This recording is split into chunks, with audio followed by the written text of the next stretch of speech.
परम सत्कारयोग साध संगत जी, सारे ही रसना पवित्र करिए ते आखिए धन श्री सतगुरु नानक देव जी, धन श्री सतगुरु जगजीत सिंह जी, धन श्री सतगुरु उदय सिंह जी। साखी का सिरलेख है साखी एक सिख नाल नाम प्रथाए। श्री गुरु जी जाते जाते एक नगर दे विच जाए पहुँचे, उत्थे रात रहने नूं कोई जगह ना देवे। उस बस्ती दे लोग सब निगूरे है सन, गुरु पीर नूं नहीं जानते सन। ते उसे गिरांव विच एक खतरी रहिंदा सी ते बड़ा धनी आहा ते अठे पैर विहार विच गलतान रहिंदा सी। परमेश्वर दी उस पर किरपा होई, उसनूं श्री गुरु जी महाराज दा दर्शन करदियां नाल सब संसार जहर नज़र आवन लगा ਅਤੇ ਪ੍ਰਲੋਕ ਦਾ ਭੈ ਉਸਦੇ ਮਨ ਵਿੱਚ ਉਪਜਿਆ। ਉਸ ਰਾਤ ਨੂੰ ਉਸਨੇ ਗੁਰੂ ਜੀ ਦੀ ਬਹੁਤ ਸੇਵਾ ਕੀਤੀ। ਜਦ ਸਵੇਰ ਹੋਇਆ ਤਾਂ ਗੁਰੂ ਜੀ ਨੇ ਪੁੱਛਿਆ, ਕਿਉਂ ਭਾਈ ਸਿੱਖਾ? ਤਾਂ ਉਸ ਸਿੱਖ ਨੇ ਕਿਹਾ, ਗੁਰੂ ਜੀ, ਹੁਣ ਮੈਨੂੰ ਸਭ ਸੰਸਾਰ ਝੂਠਾ ਹੀ ਨਜ਼ਰੀ ਆਉਂਦਾ ਹੈ ਤੇ ਪ੍ਰਲੋਕ ਦਾ ਮੈਨੂੰ ਬਹੁਤ ਭੈ ਹੋ ਗਿਆ ਹੈ। ਹੇ ਠਾਕੁਰ ਜੀ, ਜੇਕਰ ਮੈਨੂੰ ਹੁਕਮ ਹੋਵੇ ਤਾਂ ਮੈਂ ਜਿਤਨੀ ਮਾਇਆ ਹੈ ਸੋ ਪਰਮੇਸ਼ਰ ਦੇ ਨਾਮ ਪੁੰਨ ਕਰ ਦੇਵਾਂ।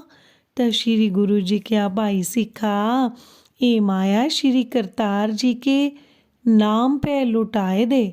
ਇਸ ਤੇਰੀ ਮਾਇਆ ਦੇ ਅਸੀਂ ਜਾਮਨ ਰਹੇ, ਸਭ ਥਾਂ ਤੇਰੀ ਸਹਾਇਤਾ ਕਰਾਂਗੇ। ਉਸ ਖੱਤਰੀ ਨੇ ਮਾਇਆ ਪੁੰਨ ਕਰ ਦਿੱਤੀ ਅਤੇ ਸਾਰੇ ਕੁਟੁੰਬ ਤੇ ਨਿਰਾਲਾ ਹੋਏ ਬੈਠਾ। ਸਭ ਨੂੰ ਜਵਾਬ ਦੇ ਦਿੱਤਾ। ਕਹਿਣੇ ਲੱਗਾ, ਨਾ ਤੁਸੀਂ ਮੇਰੇ, ਨਾ ਮੈਂ ਤੁਹਾਡਾ। ਇਹ ਸੁਣ ਕੇ ਉਸ ਦੇ ਸੰਬੰਧੀ ਨਿਰਾਸ਼ ਹੋਏ ਬੈਠੇ।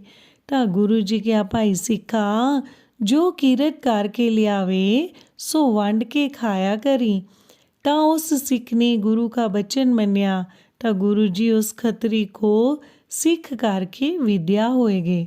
ਸਿੱਖ ਕਰਕੇ ਤਾਂ ਗੁਰੂ ਜੀ ਉਸ ਖੱਤਰੀ ਕੋ ਸਿੱਖ ਕਰਕੇ ਵਿਦਿਆ ਹੋਏਗੇ।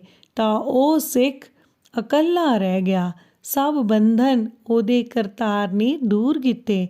ਫਿਰ ਉਹ ਸਿੱਖ ਨਿਰਸੰਕਲਪ ਹੋकर ਮਜ਼ਦੂਰੀ ਕਰ ਆਵੇ ਅਤੇ ਜਿਸ ਦੀ ਕਿਰਤ ਮਜ਼ਦੂਰੀ ਕਰੇ ਉਸ ਨਾਲ ਪਹਿਲਾਂ ਇਹ ਬਾਤ ਕਰ ਲਏ, ਜੋ ਭਾਈ ਮੈਂ 4 ਟਕੇ ਲਵਾਂਗਾ, ਭਾਵੇਂ 4 ਘੜੀਆਂ ਮਜ਼ਦੂਰੀ ਕਰਵਾ ਲੈ ਤੇ ਭਾਵੇਂ 4 ਪਹਿਰ ਕਰਵਾ ਲੈ, ਅਤੇ ਦੂਸਰਾ ਹੋਰ ਇੱਕ ਮਜ਼ਦੂਰੀ ਕਰਵਾ ਲੈ ਤੇ ਭਾਵੇਂ 4 ਪਹਿਰ ਕਰਵਾ ਲੈ ਅਤੇ ਦੂਸਰਾ ਹੋਰ ਇੱਕ ਇਹ ਇਕਰਾਰ ਕਰੇ, जो भाई एक घड़ी मेरे पास बैठ के श्री परमेश्वर जी की कथा का नाम सुनाया कर, ते जे तेनू नहीं आंदा तां मेरे पासों सुनिया कर।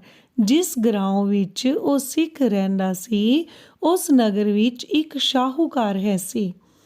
उस पिंड दा दाना सब आप लै लैना ते मामला पातशाही भी आप भर देना।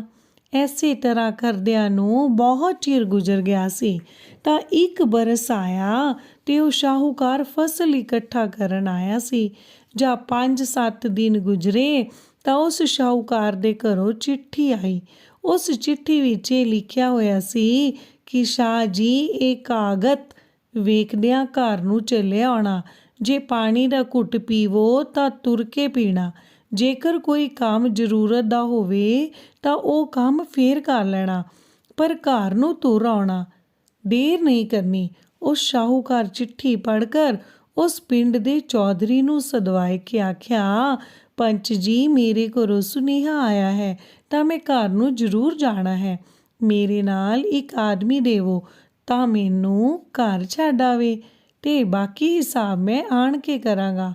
ਤਾਂ ਅੱਗੋਂ ਚੌਧਰੀ ਬੋਲਿਆ, ਸੁਣੋ ਸ਼ਾਹ ਜੀ, ਤੁਹਾਡਾ ਘਰ ਇੱਥੋਂ 14 ਕੋਹਾਂ ਉੱਪਰ ਹੈ ਅਤੇ ਰਸਤੇ ਵਿੱਚ ਦਰਿਆ ਹੈ ਤੇ ਬਹੁਤ ਬੇਲਾ ਹੈ। ਤੁਹਾਨੂੰ ਆਪਣੀ ਜਾਨ ਨਹੀਂ ਲੋੜੀਦੀ। ਤੁਸੀਂ ਇਸ ਵਕਤ ਤੁਰਦੇ ਹੋ, ਪਰ ਤੁਸਾਂ ਸਵੇਰੇ ਜਾਵਣਾ ਤਾਂ ਮੈਂ ਕੋਈ ਆਦਮੀ ਦੇਵਾਂਗਾ। ਪਰ ਉਸ ਸ਼ਾਹੂਕਾਰ ਨੇ ਕਿਹਾ, ਪਰ ਸਰਪੰਚ ਜੀ, ਮੇਰੇ ਘਰੋਂ ਚਿੱਠੀ ਬੜੀ ਤਗੀਦ ਦੀ ਆਈ ਹੈ ਤੇ ਮੈਂ ਹੁਣੇ ਹੀ ਜਾਣਾ ਹੈ। ਤਾਂ ਚੌਧਰੀ ਨੇ ਦੇਖਿਆ ਕਿ ਸ਼ਾਹੂਕਾਰ ਨਹੀਂ ਰਹਿੰਦਾ, ਤਾਂ ਪੰਚ ਨੇ ਆਖਿਆ, ਸ਼ਾਹ ਜੀ ਤੁਸੀਂ ਇੱਥੇ ਠਹਿਰੋ, ਮੈਂ ਤੁਹਾਨੂੰ ਆਦਮੀ ਦਿੰਦਾ ਹਾਂ। ਉਹ ਸ਼ਾਹੂਕਾਰ ਉੱਥੇ ਖੜੋ ਗਿਆ ਤੇ ਉਹ ਚੌਧਰੀ ਉਸ ਸਿੱਖ ਮਜ਼ਦੂਰ ਵੱਲ ਗਿਆ ਤੇ ਉਸ ਮਜ਼ਦੂਰ ਸਿੱਖ ਨੂੰ ਜਾਇ ਕੇ ਆਖਿਆ, ਭਾਈ ਸਿੱਖਾ, ਮਜ਼ਦੂਰੀ ਕਰਨੀ ਹੈ ਤਾਂ ਚੱਲ ਤੈਨੂੰ ਕਾਰ ਦਸੀਏ। ਤਾਂ ਉਹ ਸਿੱਖ ਗੁਰੂ ਗੁਰੂ ਆ ਕੇ ਉੱਠ ਖਲੋਤਾ ਅਤੇ ਨਾਲ ਚੌਧਰੀ ਦੇ ਚੱਲਿਆ ਤੇ ਸਾਹ ਦੇ ਪਾਸ ਲੈ ਆਂਦਾ। ਤੇ ਚੌਧਰੀ ਨੇ ਆਖਿਆ, ਲਓ ਸ਼ਾਹ ਜੀ, ਇਹ ਮਜ਼ਦੂਰ ਹੈ, ਤੁਹਾਡੇ ਨਾਲ ਜਾਵੇਗਾ ਤੇ ਘਰ ਛੱਡ ਆਵੇਗਾ। ਤਾਂ ਸ਼ਾਹੂਕਾਰ ਨੇ ਆਖਿਆ, ਭਾਈ ਮੇਰਾ ਬੁਝਕਾ ਚੁੱਕ ਲੈ। ਤਾਂ ਸਿੱਖ ਨੇ ਆਪਣੇ ਸੁਭਾਅ ਮੁਤਾਬਿਕ ਕਿਹਾ, ਸ਼ਾਹ ਜੀ ਮੈਂ 4 ਟਕੇ ਹੀ ਲਵਾਂਗਾ। ਤਾਂ ਸ਼ਾਹੂਕਾਰ ਨੇ ਆਖਿਆ, ਭਾਈ ਸਿੱਖਾ ਤੂੰ 4 ਟਕੇ ਹੀ ਲੈ ਲਵੀਂ। ਤਾਂ ਉਹ ਦੋਵੇਂ ਜਣੇ ਉੱਥੋਂ ਤੁਰ ਪਏ। ਤਾਂ ਆਪਣੇ ਮਨ ਵਿੱਚ ਕਹੇ ਸੂ ਕਿ ਤ੍ਰਿਗ ਮੇਰੀ ਕਮਾਈ ਨੂੰ, ਜਿਸ ਪੇਟ ਦੇ ਧੰਦੇ ਵਾਸਤੇ ਸ਼੍ਰੀ ਪਰਮੇਸ਼ਰ ਜੀ ਦਾ ਨਾਮ ਹੀ ਭੁਲਾ ਦਿੱਤਾ। ਇਹ ਵਿਚਾਰਾ ਕਰਕੇ ਉਸ ਸਿੱਖ ਨੇ ਸ਼ਾਹੂਕਾਰ ਨੂੰ ਆਖਿਆ, ਭਾਈ ਮੈਂ ਨਹੀਂ ਜਾਂਦਾ, ਤੂੰ ਆਪਣਾ ਬੁਝਕਾ ਆਪ ਹੀ ਚੁੱਕ ਲੈ।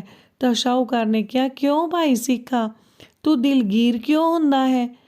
ਤੂੰ ਮੈਨੂੰ ਘਰ ਪਹੁੰਚਾਏ ਦੇ ਤਾਂ ਮੈਂ ਤੈਨੂੰ ਹੋਰ ਟਕਾ 2 ਟਕੇ ਦੇ ਦੇਵਾਂਗਾ, ਤੂੰ ਮੇਰੇ ਨਾਲ ਚੱਲ। ਤਾਂ ਉਸ ਸਿੱਖ ਨੇ ਕਿਹਾ, ਸ਼ਾਹ ਜੀ ਮੈਂ ਜਾਣੇ ਕਾ ਨਹੀਂ, ਪਰ ਇੱਕ ਮੇਰਾ ਕੰਮ ਹੈ, ਜੇ ਕਰੋ ਤਾਂ ਮੈਂ ਚੱਲਦਾ ਹਾਂ। ਜੋ ਕੋਈ ਸ਼੍ਰੀ ਪਰਮੇਸ਼ਰ ਦੇ ਨਾਮ ਦੀ ਗੱਲ ਸੁਣਾਏ, ਜੇਕਰ ਤੈਨੂੰ ਨਹੀਂ ਆਉਂਦੀ ਤਾਂ ਮੇਰੇ ਪਾਸੋਂ ਸੁਣ। ਤਾਂ ਸ਼ਾਹੂਕਾਰ ਨੇ ਕਿਹਾ, ਭਾਈ ਮੈਂ ਤੈਨੂੰ ਪਰਮੇਸ਼ਰ ਦੀ ਕਥਾ ਸੁਣਾਉਂਦਾ ਹਾਂ। ਤਾਂ ਉਹ ਸ਼ਾਹੂਕਾਰ ਲੱਗਾ ਸੁਣਾਉਣ ਤੇ ਉਹ ਸਿੱਖ ਲੱਗਾ ਸੁਣਨ। ਤਾਂ ਸ਼੍ਰੀ ਕਰਤਾਰ ਜੀ ਦੇ ਗੁਣਾਵਾਦ ਲੱਗੇ ਕਰਨ। ਤਾਂ ਕਹਿੰਦੇ ਸੁਣਦੇ ਉਹ ਦੋਵੇਂ ਸ਼ਾਹੂਕਾਰ ਦੇ ਘਰ ਜਾ ਪਹੁੰਚੇ।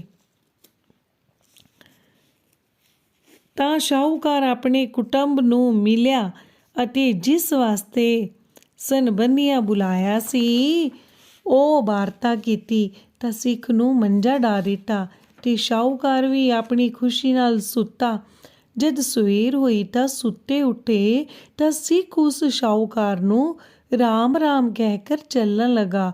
ਤਾਂ ਉਹ ਸ਼ਾਹੂਕਾਰ ਨੇ ਆਖਿਆ, ਭਾਈ ਸਿੱਖ ਤੂੰ ਮੇਰੇ ਨਾਲ ਰਾਤ ਨੂੰ 14 ਕੋਹ ਪੈਂਡਾ ਆਇਆ ਹੈ ਤੇ ਹੁਣ ਪ੍ਰਸ਼ਾਦ ਤਿਆਰ ਹੁੰਦਾ ਹੈ, ਤਾਂ ਛੱਕ ਕੇ ਹੀ ਜਾਵੀਂ।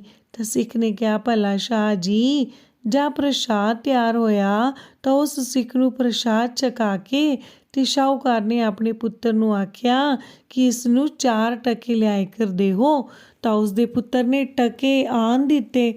ਲੈ ਕਰ ਟਕੇ ਸਿੱਖ ਉੱਠ ਚੱਲਿਆ ਤਾਂ ਥੋੜ੍ਹੀ ਦੂਰ ਗਿਆ ਤਾਂ ਸਿੱਖ ਨੂੰ ਯਾਦ ਆਇਆ ਤੇ ਫਿਰ ਮੁੜ ਆਇਆ ਤੇ ਆਏ ਕੇ ਆਖਣ ਲੱਗਾ, ਸ਼ਾਹ ਜੀ ਮੇਰੀ ਇੱਕ ਬਾਤ ਸੁਣ ਲਓ, ਪਰ ਨਿਆਰਾ ਹੋਏ ਕੇ। ਤਾਂ ਉਹ ਸ਼ਾਹੂਕਾਰ ਨਿਆਰਾ ਹੋਏ ਬੈਠਾ। ਜਾਂ ਉਸ ਸਿੱਖ ਨੇ ਕਿਹਾ, ਸ਼ਾਹ ਜੀ ਤੇਰੀ ਉਮਰ ਕਿਤਨੀ ਕੁ ਬਰਸਾਂ ਦੀ ਹੈ? ਤਾਂ ਉਹ ਸ਼ਾਹੂਕਾਰ ਨੇ ਕਿਹਾ, ਭਾਈ ਮੇਰੀ ਉਮਰ 60 ਬਰਸਾਂ ਦੀ ਹੋਈ ਹੈ।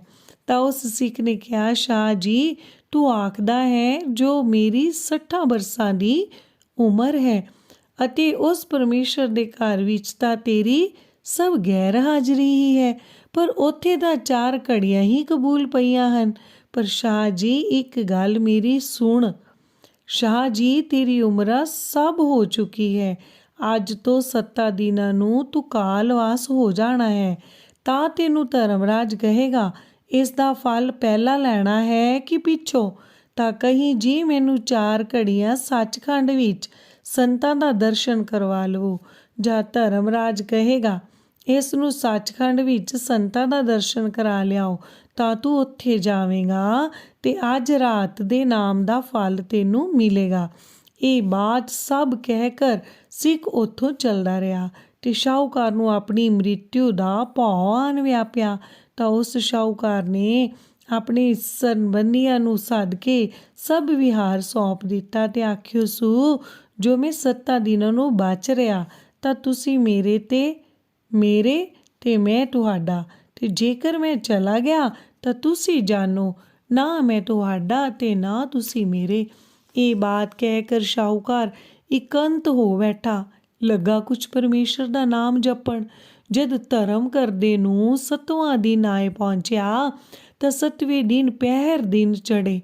ਸ਼ਾਹੂਕਾਰ ਚੱਲਦਾ ਹੋਇਆ ਤੇ ਜਮਦੂਤ ਲੈਣ ਆਏ, ਪਰ ਬੜਾ ਭਿਆਨਕ ਰੂਪ ਦਿਖਾਏ ਕਰ ਸ਼ਾਹੂਕਾਰ ਨੂੰ ਮਾਰਦੇ, ਕੁੱਟਦੇ, ਘਸੀਟਦੇ। ਇਸੇ ਤਰ੍ਹਾਂ ਧਰਮਰਾਜ ਦੇ ਸਾਹਮਣੇ ਜਾਏ ਖੜਾ ਕੀਤਾ ਤੇ ਕਿਹਾ, ਮਹਾਰਾਜ ਧੀਰਾਜ, ਇਹ ਫਲਾਣਾ ਸ਼ਖਸ ਹਾਜ਼ਰ ਹੈ ਜੀ। ਤਾਂ ਧਰਮਰਾਜ ਨੇ ਦੇਖ ਕਰ ਕਿਹਾ ਕਿ ਇਸ ਕੋ ਚਿੱਤਰਗੁਪਤਾ ਪਾਸ ਲੈ ਜਾਓ। ਜਦ ਉਸ ਨੂੰ ਉਹ ਦੂਤ ਚਿੱਤਰਗੁਪਤਾ ਪਾਸ ਲੈ ਗਏ ਤੇ ਚਿੱਤਰਗੁਪਤਾ ਉਸ ਦਾ ਹਿਸਾਬ ਕੱਢ ਕੇ ਆਖਿਆ, ਪੁੰਨ ਤੇ ਕੋਈ ਨਹੀਂ ਤੇ ਪਾਪ ਹੈ।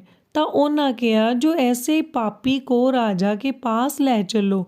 ਤਾਂ ਧਰਮ ਰਾਜਾ के पास जाकर चित्रगुप्ता ने कहा, महाराज जी, इस पापी का हम क्या हिसाब दसें? इसकी तो एक घड़ी व 2 घड़ियाँ हाजिरी है, होर सब गैर हाजिरी ही है। सो भी इस वास्ते जो इसने श्री गुरु नानक जी दे दर्शन किए हुए सिख ਦਾ ਦਰਸ਼ਨ ਕੀਤਾ ਹੋਇਆ ਹੈ ਤੇ ਉਸ ਨੇ ਜ਼ੋਰ ਨਾਲ ਇਸ ਪਾਸੋਂ ਪਰਮੇਸ਼ਰ ਦਾ ਨਾਮ ਜਪਵਾਇਆ ਹੈ। ਇਸ ਵਾਸਤੇ ਆਪ ਯੋਗ ਸਮਝ ਕੇ ਇਸ ਨੂੰ ਸੁਖ ਪੁਗਾਓ, ਨਹੀਂ ਤਾਂ ਹੋਰ ਤਾਂ ਸਾਰੀ ਉਮਰ ਇਸ ਦੀ ਐਵੇਂ ਹੀ ਚਲੀ ਗਈ ਹੈ। ਕੋਈ ਅੱਛਾ ਕੰਮ ਇਹਨੇ ਕੀਤਾ ਹੀ ਨਹੀਂ ਜੋ ਇਸ ਕਰਕੇ ਮਾਫੀ ਪਾਵੇ। ਤਾਂ ਧਰਮ ਰਾਜਾ ਨੇ ਕਿਹਾ, ਭਾਈ, ਇਹ ਪਰਮੇਸ਼ਰ ਜੀ ਦੇ ਦਰਬਾਰ ਵਿੱਚ ਇੱਕ ਤਿਲ ਭਰ ਵੀ ਘਾਲ ਕੀਤੀ ਥਾਏ ਪਾਉਂਦੀ ਹੈ ਅਤੇ ਇਸ ਨੇ ਤਾਂ ਗੁਰੂ ਨਾਨਕ ਦੇ ਸਿੱਖ ਨਾਲ ਮਿਲ ਕਰ ਚਰਚਾ ਕੀਤੀ ਹੈ। ਮੈਂ ਕਿਉਂ ਨਾ ਇਸ ਦਾ ਬਦਲਾ ਦੇਵਾਂਗਾ। ਤਾਂ ਫਿਰ ਧਰਮਰਾਜ ਨੇ ਉਸ ਨੂੰ ਇੱਕ ਘੜੀ ਦੇ ਬਦਲੇ 4 ਘੜੀਆਂ ਦਿੱਤੀਆਂ।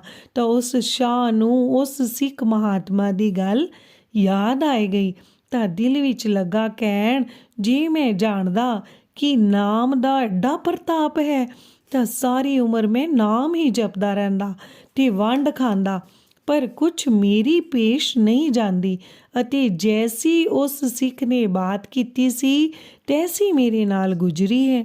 ਪਰ ਜੋ ਉਸਨੇ ਕਿਹਾ ਸੀ, ਜੋ ਮੰਗੇਗਾ ਸਤਸੰਗ ਮੰਗੀ।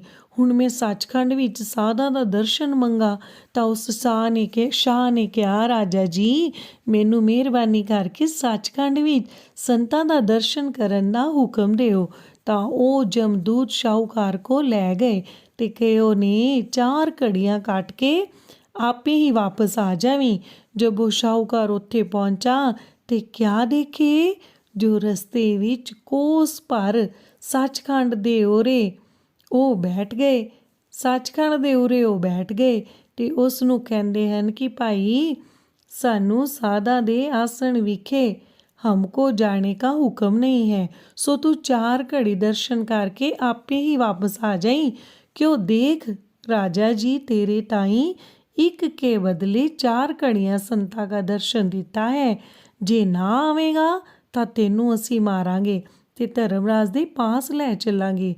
ਜੋ ਹੁਕਮ ਰਾਜਾ ਜੀ ਦੇਵੇਂਗੇ ਸੋ ਉਸ ਨਰਕ ਵਿਖੇ ਤੇਰੇ ਤਾਈਂ ਪਾਵਾਂਗੇ। ਇਹ ਬਾਤ ਕਹਿ ਕੇ ਉਹ ਸ਼ਾਹੂਕਾਰ ਦੇ ਸਭ ਬੰਧਨ ਉਹਨਾਂ ਲਾਏ ਕਰ ਕਿਹਾ, ਜਾਦੋ ਤੁਰਿਆ ਤੇ ਰਸਤੇ ਵਿੱਚ ਉਸ ਨੂੰ ਸ਼ੀਤਲ ਪਾਉਣ ਲੱਗਦੀ ਹੈ ਤੇ ਬਿਰਛ ਬੜੇ ਮੇਵਿਆਂ ਦੇ ਫਲੇ ਹੋਏ ਹਨ ਔਰ ਰਸਤਾ ਬੜਾ ਹੀ ਮੁਲਾਇਮ ਹੈ। ਤਾਂ ਉਹ ਸ਼ਾਹੂਕਾਰ ਇਸੇ ਤਰ੍ਹਾਂ ਚੱਲਦਾ ਸੱਚਖੰਡ ਦੇ ਦਰਵਾਜ਼ੇ ਵਿੱਚ ਜਾਏ ਪਹੁੰਚਾ। ਜਦ ਅੰਦਰ ਜਾ ਕੇ ਦੇਖੇ ਤਾਂ ਕਈ ਹਜ਼ਾਰ ਸੰਤ ਬੈਠੇ ਹੋਏ ਹੈ ਤੇ ਕੀਰਤਨ ਹੋ ਰਿਹਾ ਹੈ। ਉਸ ਸ਼ਾਹੂਕਾਰ ਨੇ ਜਾ ਕਰ ਮੱਥਾ ਟੇਕਿਆ ਤਾਂ ਸੰਤਾਂ ਨੇ ਉਸ ਨੂੰ ਅੰਦਰ ਸੱਦ ਲਿਆ। ਅੰਦਰ ਜਾ ਕਰ ਦੇਖੇ ਤਾਂ ਇੱਕ ਸਿੰਘਾਸਨ ਬੜਾ ਹੀ ਸੁੰਦਰ ਬਣਿਆ ਹੋਇਆ ਹੈ। ਜੋ ਅੱਗੇ ਦੇਖਿਆ ਤਾਂ ਉਹ ਸਿੱਖ ਵੀ ਬੈਠਾ ਹੈ। ਉਸ ਨੇ ਦੇਖਿਆ ਜੋ ਸ਼ਾਹੂਕਾਰ ਆਇਆ ਹੈ ਤਾਂ ਸਿੱਖ ਨੇ ਕਿਹਾ, ਸ਼ਾਹ ਜੀ ਆਏ ਹੋ, ਆਓ ਆਗੇ। ਤੇ ਸ਼ਾਹ ਨੇ ਕਿਹਾ, ਮਹਾਰਾਜ ਜੀ, ਤੇਰੀ ਕਿਰਪਾ ਸੇ ਮੈਂ ਇੱਥੇ ਆਇਆ ਹਾਂ, ਨਹੀਂ ਤਾਂ ਮੈਨੂੰ ਇੱਥੇ ਕਿਸ ਆਉਣ ਦੇਣਾ ਸੀ। ਮੈਂ ਪਾਪੀਆਂ ਦਾ ਪਾਪੀ, ਤੇਰੇ ਦਰਸ਼ਨ ਦੇ ਪ੍ਰਤਾਪ ਕਰਕੇ ਸਾਧੂਆਂ ਦਾ ਦਰਸ਼ਨ ਤੇ ਪਰਮੇਸ਼ਰ ਦਾ ਨਾਮ ਪ੍ਰਾਪਤ ਹੋਇਆ ਹੈ। ਤਾਂ ਉਸ ਗੁਰੂ ਕੇ ਸਿੱਖ ਆਖਿਆ, ਸ਼ਾਹ ਜੀ ਹੁਣ ਤੂੰ ਇੱਥੇ ਬੈਠ ਜਾ। ਤੇ ਸ਼ਾਹ ਬੈਠ ਗਿਆ। ਜਾਂ ਇੱਕ ਘੜੀ ਗੁਜ਼ਰ ਗਈ ਤਾਂ ਸ਼ਾਹ ਨੂੰ ਮਾਰਦਾ ਭੌ ਵਿਆਪਿਆ। ਤਾਂ ਜੀ ਵਿੱਚ ਵਿਚਾਰਿਆ, ਸੂ ਜੋ ਮੈਂ ਆਪੇ ਹੀ ਚੱਲਾਂ, ਨਹੀਂ ਤਾਂ ਮਾਰਨਗੇ ਤੇ ਲੈ ਜਾਣਗੇ। ਇਹ ਗਿਣਤੀਆਂ ਕਰਦਾ ਕਰਦਾ ਉੱਠ ਕੇ ਤੁਰ ਪਿਆ। ਤਾਂ ਉਸ ਗੁਰੂ ਦੇ ਸਿੱਖ ਨੇ ਪੁੱਛਿਆ, ਸ਼ਾਹ ਜੀ ਹੁਣ ਤੂੰ ਕਿੱਥੇ ਜਾਂਦਾ ਹੈ? ਤਾਂ ਉਸ ਸ਼ਾਹ ਨੇ ਆਖਿਆ, ਹੈ ਸੰਤ ਜੀ ਜਿਉਂ ਜਿਉਂ ਤੁਸੀਂ ਵਾਰਤਾ ਕਹੀ ਸੀ ਸੋ ਉਸ ਤਰ੍ਹਾਂ ਹੋਈ ਤੇ ਦੇਖੀ ਹੈ। ਹੁਣ ਮੇਰਾ ਉਹਨਾਂ ਜਮਦੂਤਾਂ ਨਾਲ 4 ਘੜੀਆਂ ਦਾ ਵਾਅਦਾ ਹੋਇਆ ਸੀ, ਸੋ ਬੀਤ ਗਈਆਂ ਹਨ ਤੇ ਹੁਣ ਮੈਂ ਆਪ ਹੀ ਉਹਨਾਂ ਦੇ ਕੋਲ ਚੱਲਾ ਹਾਂ। ਸੋ ਮੈਨੂੰ ਉਹਨਾਂ ਥੀ ਬੜਾ ਭੌ ਆਉਂਦਾ ਹੈ, ਇਸ ਵਾਸਤੇ ਮੈਂ ਚੱਲਿਆ ਹਾਂ। ਤਾਂ ਉਸ ਸਿੱਖ ਨੇ ਕਿਹਾ, ਸ਼ਾਹ ਜੀ ਅਜੇ ਤੈਨੂੰ ਪ੍ਰਤੀਤ ਨਹੀਂ ਆਉਂਦੀ? ਜੋ ਦੇਖ ਉਹਨਾਂ ਜਮਦੂਤਾਂ ਤੈਨੂੰ ਉੱਥੇ ਹੀ ਛੱਡ ਦਿੱਤਾ ਹੈ ਤੇ ਸਭ ਬੰਧਨ ਤੇਰੇ ਲਾ ਦਿੱਤੇ ਹਨ ਤੇ ਇੱਥੋਂ ਤੈਨੂੰ ਕੋਈ ਨਹੀਂ ਲੈ ਜਾਂਦਾ। ਜਮਦੂਤ ਛੱਡ ਕੇ ਇੱਥੋਂ ਤੇਰੇ ਤਾਈਂ ਧਰਮਰਾਜ ਵੀ ਨਹੀਂ ਮੰਗਵਾ ਸਕਦਾ ਤੇ ਨਾ ਇੱਥੋਂ ਤੀਕਰ ਕਿਸੇ ਨੂੰ ਹੁਕਮ ਹੈ ਜੋ ਆਵੇ। ਅਤੇ ਸ਼ਾਹ ਜੀ ਹੁਣ ਇੱਥੇ ਤੈਨੂੰ ਆਏ ਨੂੰ ਬਹੁਤ ਦੇਰ ਹੋ ਗਈ ਹੈ। ਉਹ ਜਮਦੂਤ ਉੱਥੋਂ ਚਲੇ ਗਏ ਹਨ ਅਤੇ ਉਹਨਾਂ ਦੀ ਸ਼ਕਤੀ ਨਹੀਂ ਕਿ ਉਹ ਇੱਥੇ ਆ ਸਕਣ। ਅਬ ਤੇਰਾ ਜਨਮ ਮਰਨ ਕਟਿਆ ਗਿਆ ਹੈ।